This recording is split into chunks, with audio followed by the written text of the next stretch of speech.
এটা হচ্ছে 10 কেভি একটা ইউপিএস। আমি এই ইউপিএসটা দেখাচ্ছি। দেখেন এখানে 20 পিস ব্যাটারি, তারপরে হচ্ছে যে 331 ভোল্ট ডিসি। এটা হচ্ছে চার্জিং ভোল্টেজ না, এটা ব্যাটারি ভোল্টেজ। এখানে জিরো আছে, এই জিরোটা এখানে ছিল, এখানে ব্যাটারিটা কানেক্টেড হচ্ছিল না এই জায়গাতে। এখন পরে কানেকশান দেওয়ার পরে অন করার পরে এরকম হয়েছে।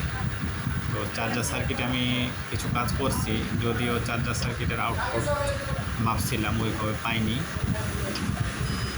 এখন এটা হচ্ছে আউটপুট, ইনপুট মডেল, লোড নাই এখানে, এবং এটা আউটপুট 220 ভোল্ট 50 হার্জ। তো সমস্যা হচ্ছে ওটাই যে ব্যাটারি ভোল্টেজটা দেখাচ্ছে এবং রেডি অবস্থায় দেখাচ্ছে, কোনো অ্যালার্ম টালাম নেই, চার্জার থেকে আউটপুট দিচ্ছে না, এই প্রবলেম।